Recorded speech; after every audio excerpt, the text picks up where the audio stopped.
जय हिंद दोस्तों, एक बार फिर स्वागत करता हूं आपका उत्कर्ष एकेडमी के ऑनलाइन प्लेटफॉर्म पर। आज भौतिक विज्ञान अर्थात फिजिक्स में उष्मा या हीट के बारे में पढ़ेंगे। यह वीडियो आपकी तैयारी में चार चांद लगा देगा। तो शुरुआत करते हैं आज के वीडियो की। और आज का जो टॉपिक है वो है उष्मा या हीट। उष्मा क्या होती है? तो उष्मा एक प्रकार की ऊर्जा होती है। उष्मा एक प्रकार की ऊर्जा होती है जो कि तापांतर के कारण, तापांतर मतलब ताप में अंतर के कारण एक दिशा से दूसरी दिशा में बहती है। तो देखिएगा परिभाषा, उष्मा वह ऊर्जा है जो एक वस्तु से दूसरी वस्तु में केवल तापांतर के कारण मतलब ताप में अंतर के कारण स्थानांतरित होती है। मतलब एक जगह से दूसरी जगह पर जाती है। किसके कारण? ताप में अंतर होने के कारण। थोड़ा समझने की कोशिश करते हैं। यहाँ पर एक लोहे की छड़ है, लोहे की छड़ है। इस लोहे की छड़ का यह पहला सिरा जिसे मैंने ए नाम दे दिया और ये दूसरा सिरा जिसे मैंने बी नाम दे दिया। अब ए वाले सिरे को यदि मैं गर्म करता हूं, ए वाले सिरे को यदि मैं गर्म करूंगा तो इस वाले क्षेत्र का जो तापमान है, टेम्परेचर है, वो ज़्यादा हो जाएगा। किसकी अपेक्षा ज़्यादा हो जाएगा? बी की अपेक्षा ए का जो टेम्परेचर है वो ज़्यादा रहेगा। तब इन दोनों में तापांतर हो गया, ताप में अंतर हो गया। अब ताप में अंतर होने के कारण उष्मा हमेशा अधिक ताप से कम ताप की ओर चलती है। ध्यान रखना, उष्मा हमेशा अधिक ताप से कम ताप की ओर चलेगी। मतलब उष्मा का स्थानांतरण किधर होगा? ए से बी की ओर। इस प्रकार से उष्मा एक प्रकार की ऊर्जा है जो तापांतर के कारण एक स्थान से दूसरे स्थान, एक दिशा से दूसरी दिशा की ओर स्थानांतरित होती है। अगला पॉइंट है किसी वस्तु में निहित उष्मा। निहित मतलब उसमें इंक्लूड या उपस्थित। किसी वस्तु में निहित उष्मा उस वस्तु के द्रव्यमान पर निर्भर करती है।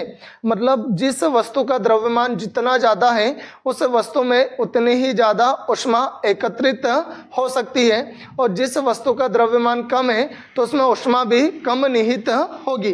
ये इसका अर्थ है, तात्पर्य है। अब अगला पॉइंट, उष्मा का एसआई मात्रक। यहाँ से भी प्रश्न आता है। उष्मा का एसआई मात्रक जूल है। उष्मा का एसआई मात्रक जूल होता है। जूल के साथ साथ उष्मा का एसआई मात्रक कैलोरी, किलो कैलोरी, इस प्रकार से भी अन्य मात्रक भी उष्मा के हो सकते हैं। लेकिन उष्मा का एसआई मात्रक क्या है? तो जूल आएगा। उष्मा के लिए कैलोरी नामक मात्रक का प्रयोग भी किया जा सकता है। उष्मा का एसआई मात्रक जूल है, जबकि उष्मा के लिए कैलोरी नामक मात्रक का प्रयोग भी किया जा सकता है। अब कैलोरी क्या होती है? तो एक कैलोरी का मतलब होता है किसी भी द्रव का तापमान, अर्थात 1 ग्राम जल का तापमान 1 डिग्री सेल्सियस बढ़ाने के लिए जितनी उष्मा की आवश्यकता होती है उस उष्मा को क्या कहा जाएगा? 1 कैलोरी। ठीक है, 1 ग्राम जल का तापमान 1 डिग्री सेल्सियस बढ़ाने के लिए जितनी उष्मा की आवश्यकता होगी उसे 1 कैलोरी कहा जाता है। तो उष्मा का एसआई मात्रक जूल तथा उष्मा के लिए कैलोरी नामक मात्रक का प्रयोग भी किया जा सकता है। अब आगे बढ़ते हैं। अगला पॉइंट है किसी वस्तु को गर्म करने पर उसकी लंबाई, क्षेत्रफल व आयतन में वृद्धि होती है। किसी भी वस्तु को गर्म करेंगे तो उसके आयतन में भी वृद्धि होगी, उसके क्षेत्रफल में भी वृद्धि होगी और उसकी लंबाई में भी वृद्धि होगी। किसी भी वस्तु को गर्म करने पर उसमें उपस्थित जो कण है उन कण की गतिज ऊर्जा बढ़ जाती है, जिसके कारण से वस्तुएं फैलती है और वस्तुओं की लंबाई, क्षेत्रफल और आयतन तीनों में वृद्धि होती है। अगला पॉइंट देखते हैं। प्रायः सभी द्रव यानी है पदार्थ, द्रव का अर्थ यहाँ पर क्या है? पदार्थ। प्रायः सभी पदार्थ गर्म करने पर आयतन में बढ़ते हैं, परंतु कुछ विशेष कंडीशन दे रखी है यहाँ पर जल के बारे में समझना। प्रायः सभी पदार्थ गर्म करने पर आयतन में फैलते हैं। क्यों फैलते हैं? क्योंकि उस द्रव के लंबाई, क्षेत्रफल और आयतन तीनों में वृद्धि होती है। तो प्रायः सभी पदार्थ गर्म करने पर आयतन में बढ़ते हैं, परंतु जल की एक विशेष कंडीशन, परंतु जल 0 डिग्री सेल्सियस से 4 डिग्री सेल्सियस, कहाँ से कहाँ तक? 0 से 4 डिग्री सेल्सियस तक गर्म करने पर आयतन में घटता है। सभी पदार्थों को गर्म करने पर उनका आयतन बढ़ता है, जबकि जल की एक विशेष स्थिति होती है कि वह 0 डिग्री से 4 डिग्री सेल्सियस तक यदि उसे गर्म किया जाए तो आयतन में घटता है, और 4 डिग्री सेल्सियस के बाद यदि उसको गर्म करते रहें तो 4 डिग्री सेल्सियस के बाद गर्म करने पर फिर जल का आयतन बढ़ना शुरू होगा। मतलब शुरुआत में 0 से 4 डिग्री सेल्सियस तक तो जल का आयतन उसे गर्म करने पर घटेगा और फिर 4 डिग्री सेल्सियस के बाद जल को गर्म करने पर उसका आयतन बढ़ना शुरू होगा। इससे क्या अंदाजा लगा सकते हैं? अतः कहा जा सकता है कि 4 डिग्री सेल्सियस पर जल का घनत्व सबसे अधिक होता है। प्रश्न आता है जल का घनत्व सबसे अधिक कितने डिग्री सेल्सियस पर होता है? तो आंसर आएगा 4 डिग्री सेल्सियस पर जल का घनत्व या डेंसिटी सबसे अधिक होती है। अब अगला पॉइंट है कैलोरी के बारे में। कैलोरी क्या होती है? तो 1 ग्राम जल का ताप 1 डिग्री सेल्सियस बढ़ाने के लिए कितने 1 ग्राम जल का ताप 1 डिग्री सेल्सियस बढ़ाने के लिए जितनी उष्मा की आवश्यकता होती है उष्मा की वह मात्रा 1 किलो कैलोरी कहलाती है।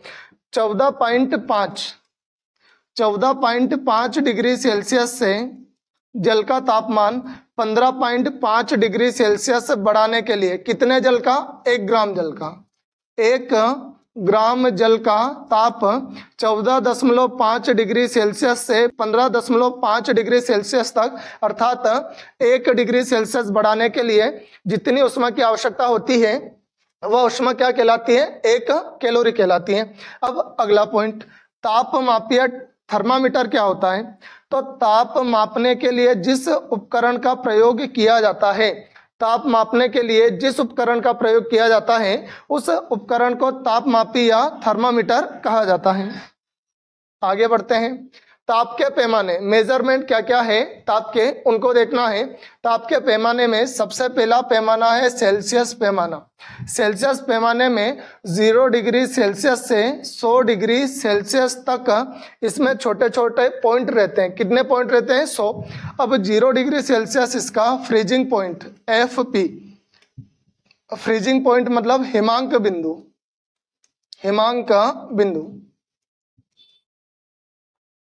ताप के पैमाने में सेल्सियस पैमाना जो 0 डिग्री सेल्सियस है वो क्या रहता है? फ्रीजिंग पॉइंट रहता है, हिमांक बिंदु रहता है जिस पर जल जम जाता है, बर्फ के रूप में जम जाता है। 100 डिग्री सेल्सियस ये बॉइलिंग पॉइंट है जिसे भाप बिंदु भी कहा जाता है।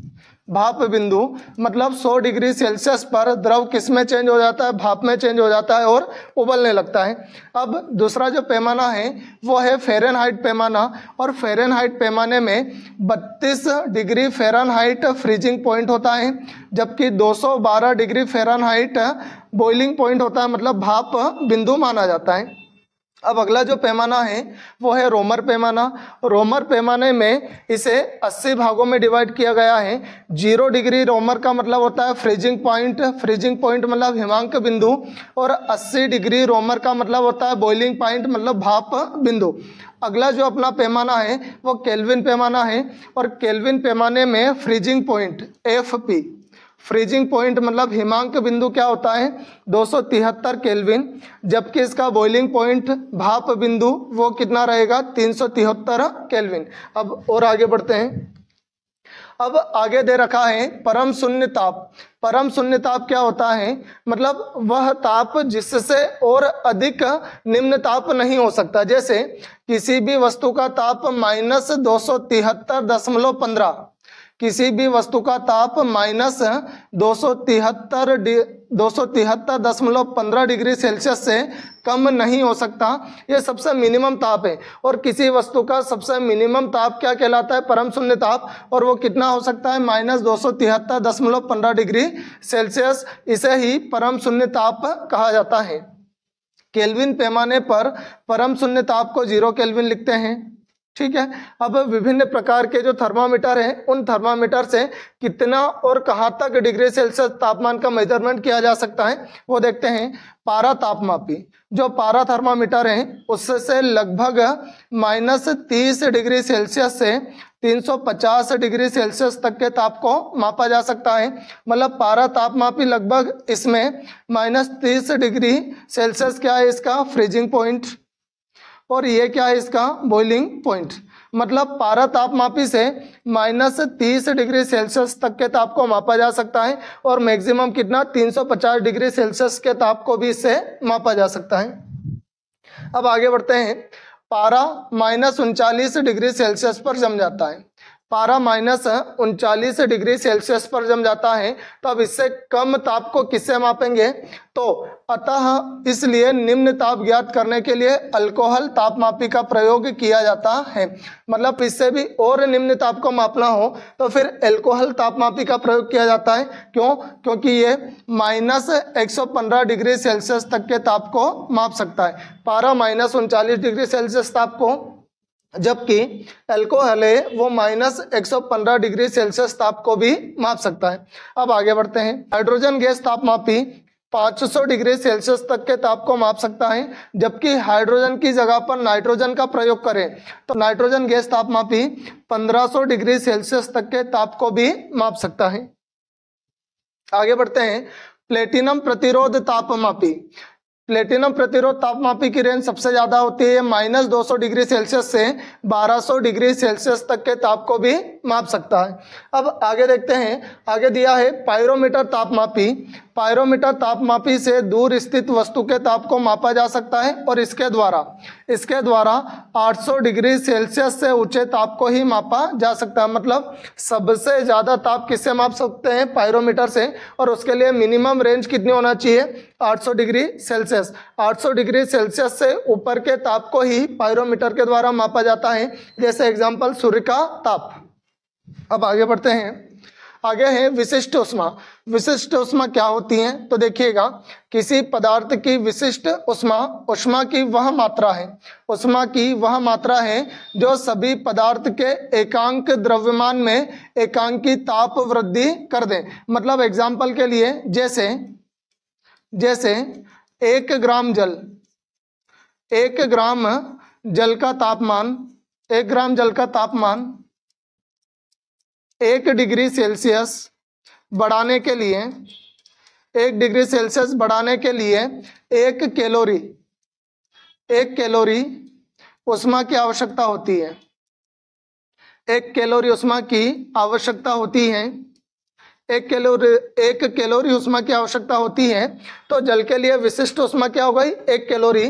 तो किसी पदार्थ की विशिष्ट ऊष्मा की वह मात्रा है जो सभी पदार्थ के एकांक द्रव्यमान में एकांकी ताप वृद्धि कर दे। जैसे 1 ग्राम जल का तापमान 1 डिग्री सेल्सियस बढ़ाने के लिए 1 कैलोरी ऊष्मा की आवश्यकता होती है। तो जल की विशिष्ट ऊष्मा क्या हो गई? 1 कैलोरी। ध्यान रखना, आगे का पॉइंट काफी इंपॉर्टेंट है। जल की विशिष्ट ऊष्मा अन्य पदार्थों की तुलना में सबसे अधिक होती है। सबसे अधिक विशिष्ट ऊष्मा किसकी होती है? तो आंसर आएगा जल की विशिष्ट ऊष्मा सबसे अधिक होती है। अगला देखिएगा, ऊष्मा का संचरण। मतलब ऊष्मा का एक स्थान से दूसरे स्थान पर जाना क्या कहलाएगा? ऊष्मा का संचरण। तो ऊष्मा का एक स्थान से दूसरे स्थान तक जाने को ऊष्मा का संचरण कहते हैं। और ऊष्मा के संचरण की 3 विधियां होती हैं। कौन कौन सी विधि है? चालन विधि, संवहन विधि और विकिरण विधि। चालन विधि क्या होती है? यदि पदार्थ के कण अपना स्थान परिवर्तन किए बिना एक जगह से दूसरी जगह पर ऊष्मा का संचरण कर दें, ऊष्मा का स्थानांतरण कर दें, तो उस विधि को कहा जाता है चालन विधि। और चालन विधि के द्वारा ऊष्मा का संचरण ठोस पदार्थों में होता है। और ध्यान रखना, चालन विधि में जो उस पदार्थ है उस पदार्थ के कणों का स्थान परिवर्तन नहीं होता। स्थान परिवर्तन किए बिना ही वो ऊष्मा का ट्रांसफर करते हैं एक दिशा से या एक स्थान से दूसरे स्थान पर। और चालन विधि द्वारा ठोस पदार्थों में ऊष्मा का स्थानांतरण होता है। अब अगला है संवहन विधि। संवहन विधि में जो पदार्थ के कण है वो पदार्थ के कण अपना स्थान परिवर्तन कर लेते हैं। गर्म कण ठंडे कण तक चले जाते हैं और ठंडे कण गर्म कण के स्थान पर आ जाते हैं। इस प्रकार से संवहन विधि में जो पदार्थ के कण है वो अपना स्थान परिवर्तन करके ऊष्मा का संचरण करते हैं। और संवहन विधि द्वारा गैस व द्रव में ऊष्मा का संचरण होता है। संवहन विधि द्वारा किन किन पदार्थों में, तो गैस और द्रव में ऊष्मा का संचरण संवहन विधि के द्वारा होता है और संवहन विधि में पदार्थ के कण अपना स्थान परिवर्तन कर लेते हैं। तीसरा है विकिरण। विकिरण में बिना किसी माध्यम के पदार्थ के कण एक स्थान से दूसरे स्थान तक ऊष्मा का स्थानांतरण कर देते हैं। विकिरण विधि में माध्यम की आवश्यकता नहीं होती, जैसे कि सूर्य का प्रकाश। सूर्य का प्रकाश किस विधि के द्वारा पृथ्वी पर पहुंचता है, तो विकिरण विधि के द्वारा, क्योंकि विकिरण विधि में किसी भी माध्यम की आवश्यकता नहीं होती। निर्वात में भी विकिरण विधि के द्वारा ऊष्मा का स्थानांतरण किया जा सकता है। अब आगे बढ़ते हैं और अगला पॉइंट है गुप्त ऊष्मा। नियत ताप पर पदार्थ की अवस्था में परिवर्तन के लिए, नियत ताप पर पदार्थ की अवस्था में परिवर्तन के लिए जिस ऊष्मा की आवश्यकता होती है इसे ही पदार्थ की गुप्त ऊष्मा कहते हैं। मतलब टेम्परेचर में अंतर आए बिना और उसकी अवस्था परिवर्तन हो जाए, उसके लिए जिस ऊष्मा की आवश्यकता होती है उसे कहा जाता है गुप्त ऊष्मा। और भाप की गुप्त ऊष्मा सबसे अधिक होता है। यही कारण है कि आग की अपेक्षा भाप से जलना ज्यादा कष्टदायक होता है, क्योंकि आग की अपेक्षा जो भाप है उसकी गुप्त ऊष्मा ज्यादा होती है। आगे बढ़ते हैं। अब पीवाईक्यू सोल्व कर लेते हैं, जहां से खूब सारे प्रश्न एग्जामों में बनते हैं। पहला पीवाईक्यू है वस्तुओं को गर्म करने पर उसके अणुओं में क्या परिवर्तन होता है, तो अणुओं की चाल बढ़ जाएगी। अणुओं की चाल क्यों बढ़ेगी, क्योंकि जैसे ही पदार्थ को ऊष्मा मिलेगी, ऊष्मा मिलने पर उसमें उपस्थित जो पदार्थ के कण हैं उन पदार्थों के कणों की गतिज ऊर्जा बढ़ जाएगी और गतिज ऊर्जा बढ़ने के कारण अणुओं की चाल बढ़ जाती है। अगला प्रश्न है वस्तु का ताप सूचित करता है कि संपर्क करने पर ऊष्मा, मतलब किसी भी पदार्थ को, गर्म पदार्थ को किसी दूसरे पदार्थ से टच करें तो क्या होगा। आंसर आएगा अपेक्षाकृत कम ताप की वस्तुओं में उस वस्तु से प्रवाहित होगी।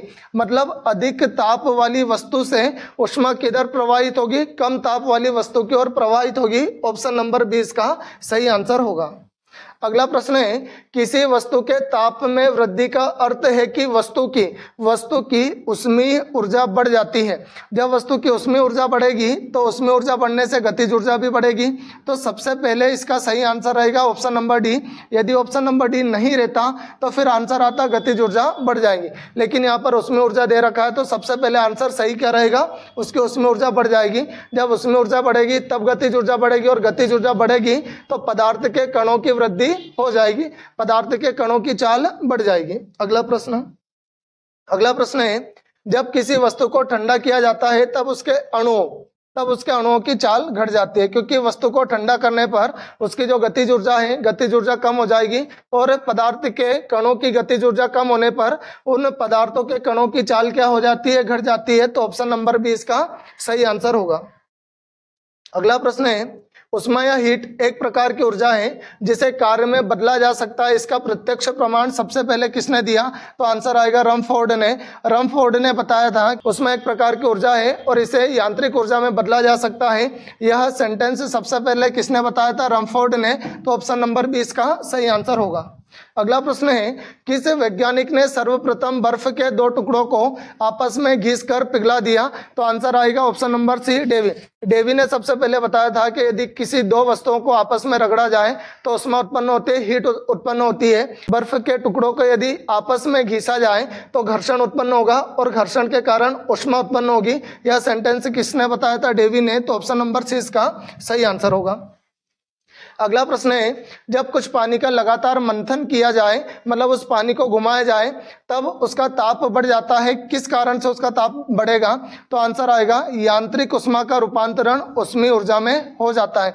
यहाँ पर ऊर्जा संरक्षण का नियम कार्य कर रहा है। यहाँ पर यांत्रिक ऊर्जा किस में परिवर्तित हो रही है, ऊष्मीय ऊर्जा में।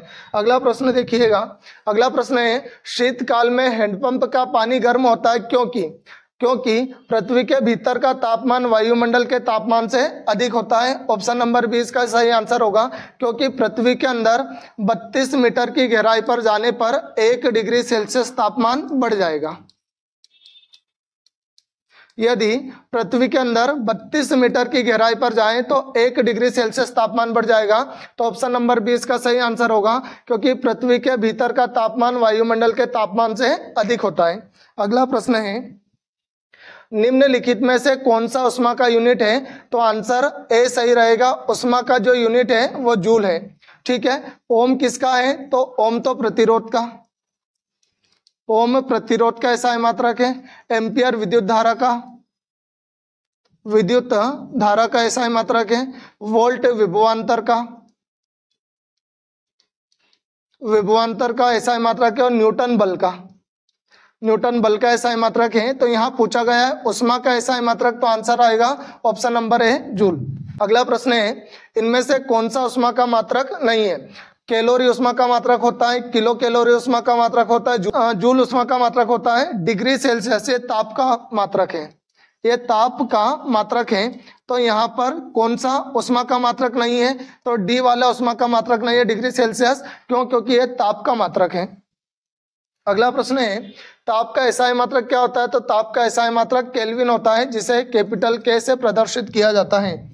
अगला प्रश्न है, 1 किलो कैलोरी ऊष्मा का मान होता है। 1 किलो कैलोरी ऊष्मा का मान 4.2 गुणित 10 की पावर 3 जूल होता है, क्योंकि 1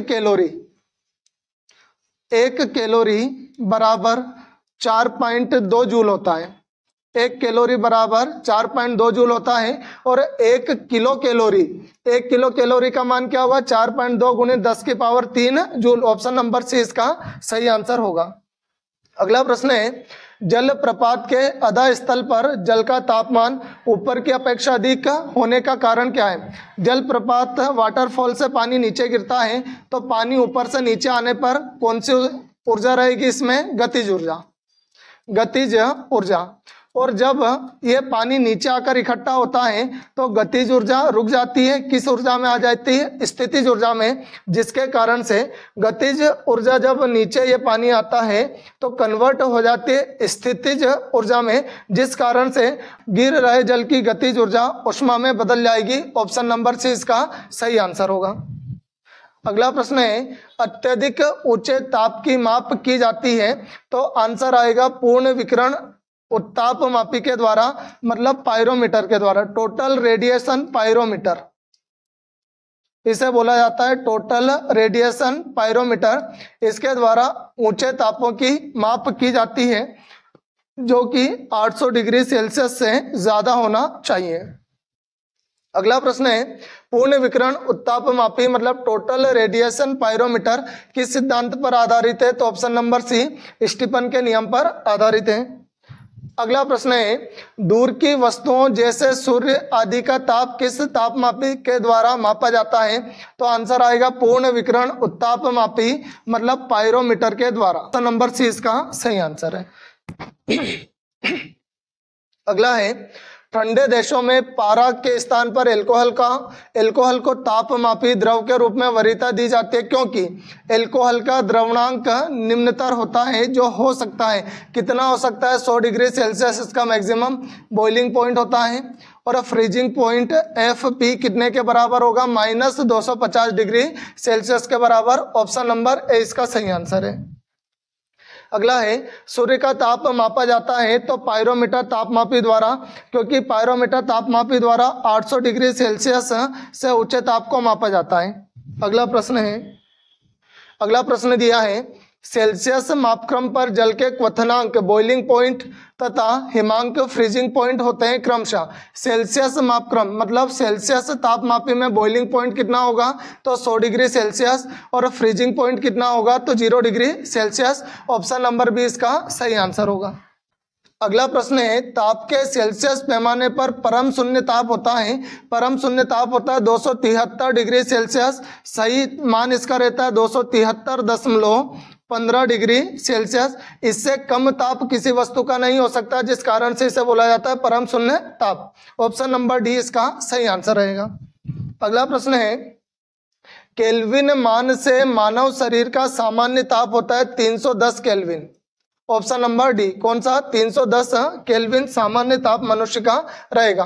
कितना तापमान होने पर, एक बात ध्यान रखना, यहाँ पर यदि केल्विन में मापे तो 310 केल्विन, यदि यहाँ पर फ़ारेनहाइट में मापे तो 98.6 फ़ारेनहाइट, और यदि डिग्री सेल्सियस में मापे तो 37 डिग्री सेल्सियस स्वस्थ मनुष्य का ताप होता है। ध्यान रखना, स्वस्थ मनुष्य का सामान्य ताप 37 डिग्री सेल्सियस में, 98.6 फ़ारेनहाइट में और 310 किस में होगा, केल्विन में।